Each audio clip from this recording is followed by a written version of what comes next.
नमस्ते मित्रों, श्री सत्यसाई लक्ष्मी मोहन विद्यालय से कामित प्रज्ञा एस आप सबका हार्दिक स्वागत करती हूँ।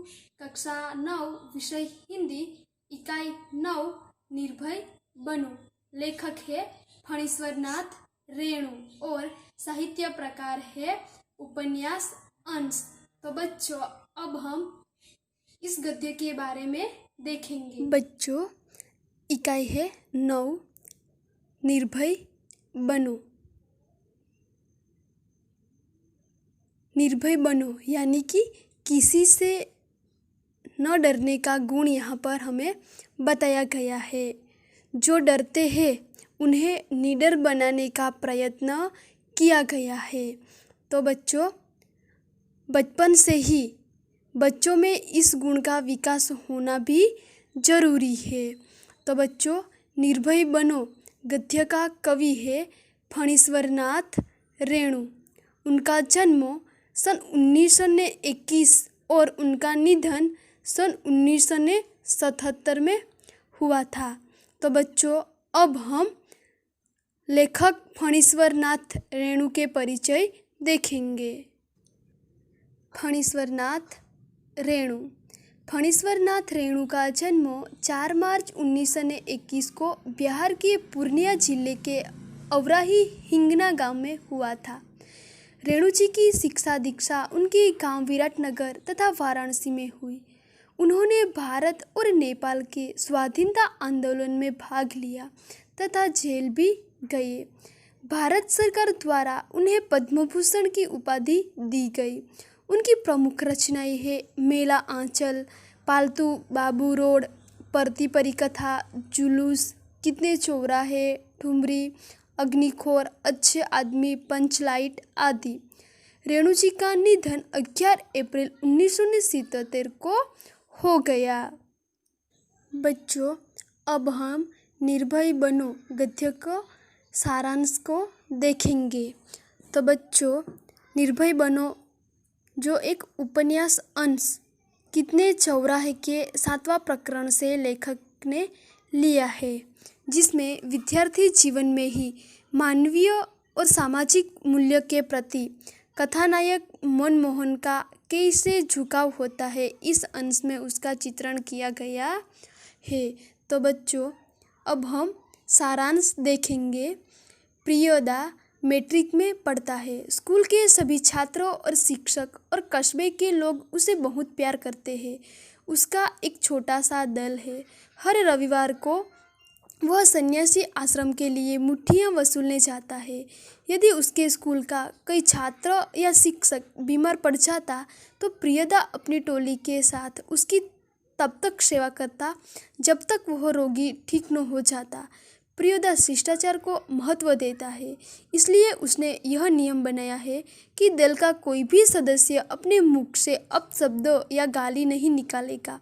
उसके दल में अन्य सदस्य हैं इब्राहिम, सूरज, रोबी, मनमोहन यानी कि मोना, सूर्यनारायण, कालू आदि। शनिवार को स्कूल से छूटने के बाद प्रियदा की टोली बालूचर पर जमा होती थी। खेल कूद, गाने बजाने के बाद प्रियदा दुनिया भर की खबर सुनाता है। फिर वे रविवार का कार्यक्रम तय करते हैं। प्रियदा समाज को निर्भय बनाने का संदेश देता है। बच्चों, अब हम गद्य को समझेंगे। प्रियदा। प्रियव्रत राय मैट्रिक में पढ़ता है। प्रियदा मैट्रिक यानी कि 10वीं कक्षा में पढ़ता है। स्कूल के सभी लड़के और मास्टर उसको प्यार करते हैं और स्कूल में सभी लड़के और उनके जो सभी मास्टर टीचर्स लोग हैं वो भी उन्हें प्यार करते हैं। स्कूल ही नहीं, उस छोटे से कस्बे में उसको प्रायः सभी जानते हैं। सिर्फ स्कूल वाले ही नहीं, लेकिन उनके कस्बे, उनके नगर के सभी लोग उन्हें जानते हैं। किसे? तो प्रियदा से। हर रविवार की सुबह बगल में झोले लटका कर सन्यासी आश्रम के लिए मुट्ठियाँ वसूलने निकलता है, कभी अकेला कभी साथियों के साथ। बच्चों, यहाँ पर शब्द अर्थ है मुट्ठियाँ वसूलना, यानी कि किसी नेक, किसी अच्छे काम के लिए मुट्ठी भर अनाज की भीख मांगना। तो प्रियदा रविवार की सुबह कभी अकेले यानी कभी उनके साथियों के साथ बगल में झोली लटकाकर सन्यासी आश्रम के लिए मुठ्ठियाँ वसूलने निकलता है। स्कूल का कोई छात्र या शिक्षक बीमार पड़ा कि प्रियदा अपनी टोली के साथ उसके घर पर हाजिर। यहाँ पर शब्दार्थ है टोली यानी कि दल, मंडली। तो उनके स्कूल का जब कोई छात्र और शिक्षक बीमार पड़ा तो प्रियदा अपनी मंडली के साथ उनके घर पर हाजिर हो जाता था और जब तक भोला चंगा न हो जाए उसका दल सेवा में जुटा रहता है। यहाँ पर भी मुहावरे का अर्थ है भला चंगा का मतलब है स्वस्थ।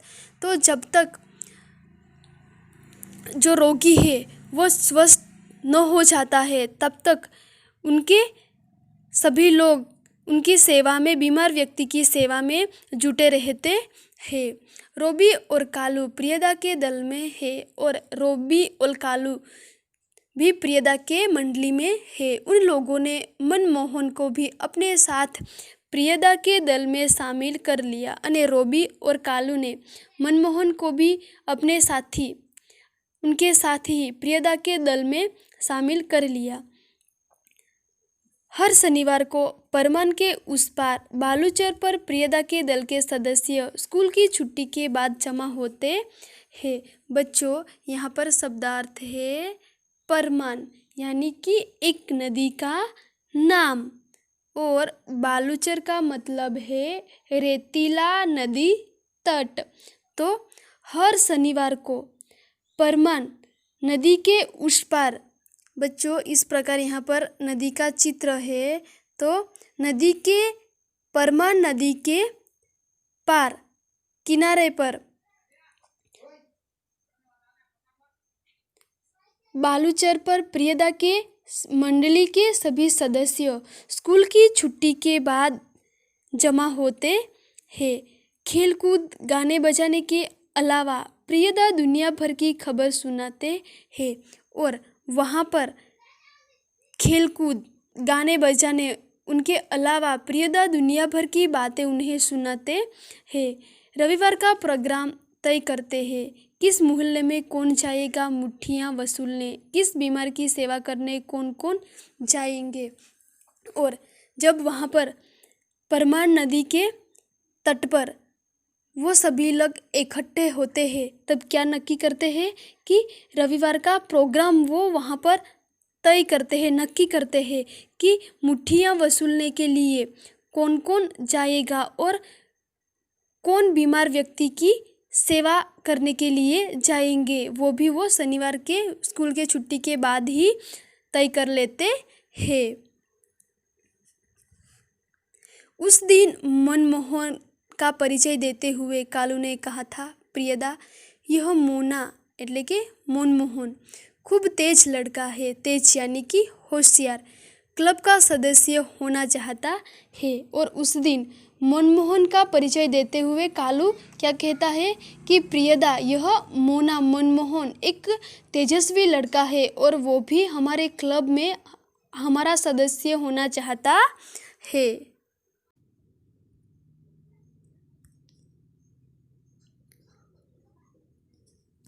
प्रियदा ने मनमोहन को सिर से पैर तक देखकर पूछा था,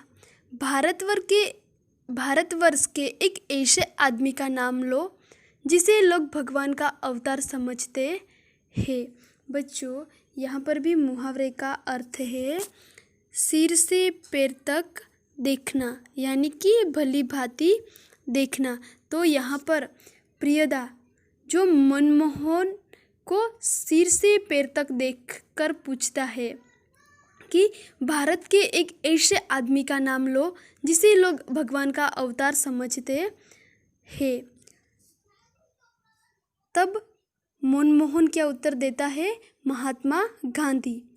ठीक है, तुम पढ़ लिख कर क्या बनना चाहते हो? प्रियदा का दूसरा सवाल। और दूसरा सवाल प्रियदा मनमोहन को क्या पूछता है कि तुम पढ़ लिख कर क्या बनना चाहते हो?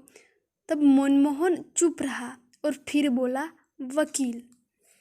सभी ठठाकर हंसे, लेकिन प्रियदा गंभीर ही रहे। बोले, ठीक है, बीमार लोगों की सेवा करना जानते हो? तब मनमोहन क्या उत्तर देते हैं? सीख लेंगे। शाबाश। यदि रोगी हैजा से पीड़ित हो, क्या प्रश्न करते हैं प्रियदा मनमोहन को कि यदि रोगी हैजा यानी कि शब्दार्थ है कोलेरा, तो यदि व्यक्ति कोलेरा के रोग से पीड़ित है तो आप क्या करेंगे? मनमोहन चुप रहा क्योंकि हैजा के नाम से ही उसे डर लगते हैं। गाना जानते हो? जी। तैरना?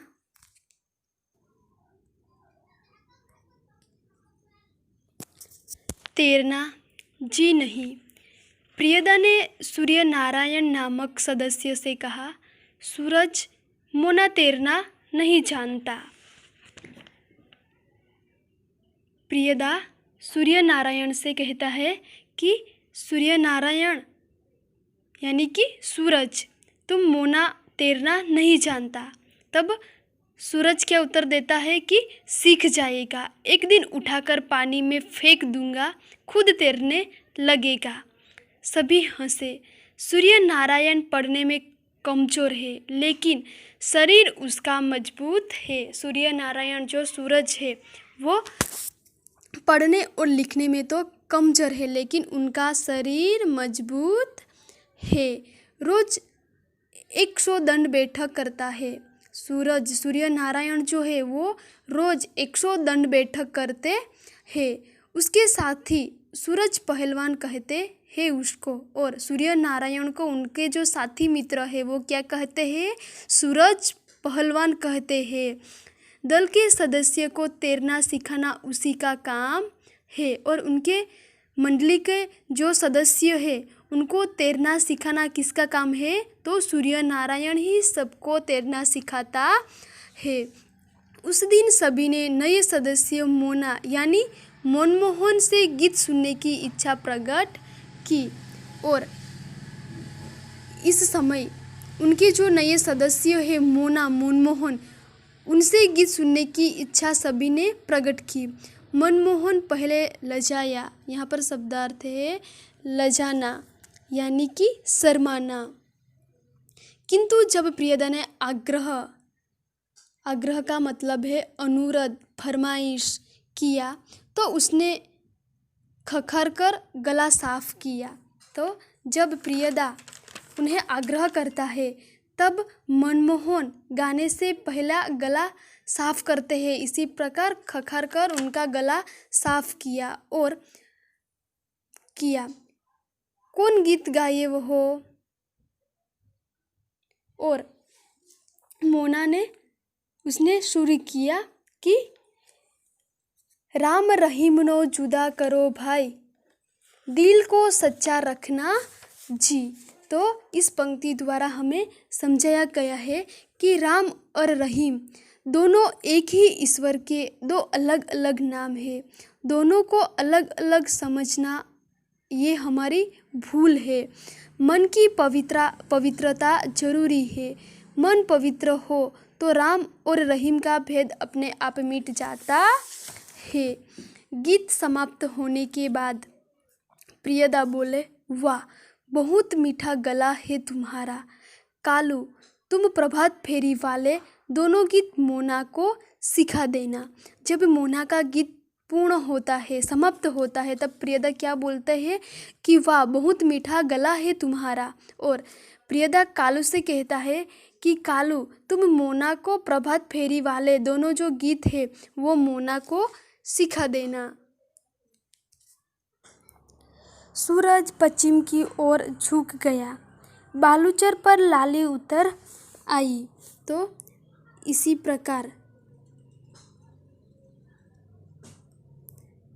प्रकार सूरज शाम होने के कारण लालिमा छा जाती है।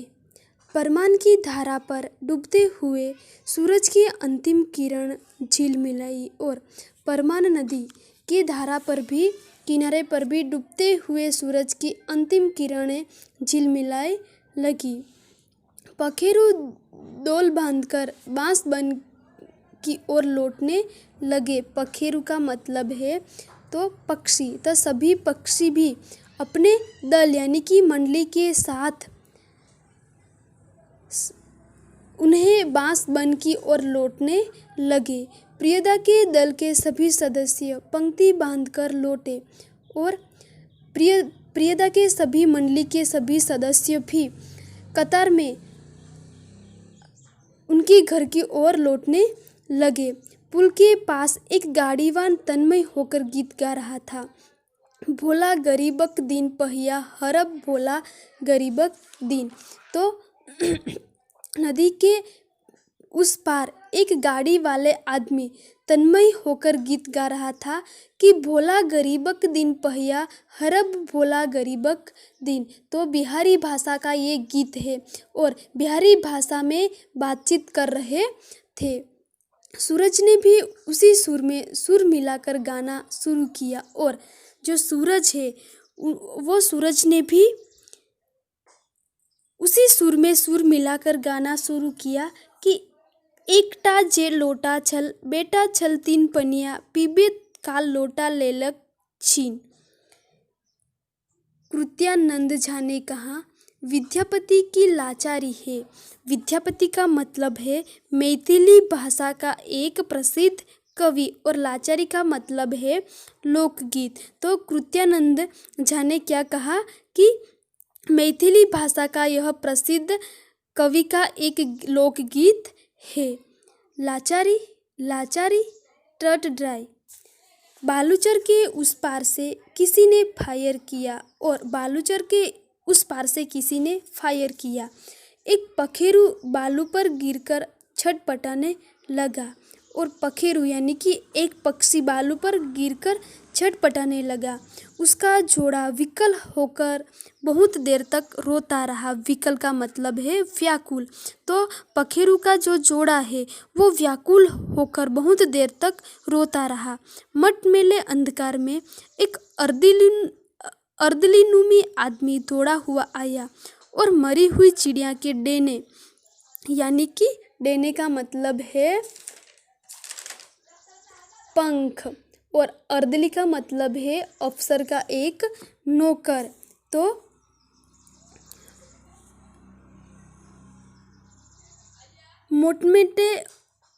मोटमेले अंधकार में एक अर्दलीनुमी आदमी दौड़ा हुआ आया और मरी हुई चिड़िया के डेने को पकड़कर चिल्लाया मिल गया हुजूर।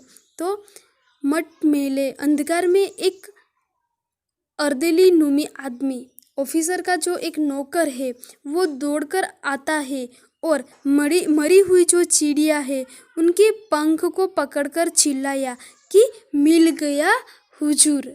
बच्चों अभी जो बाकी गद्य है उन गद्य के बारे में हम अगले वीडियो में देखेंगे। धन्यवाद।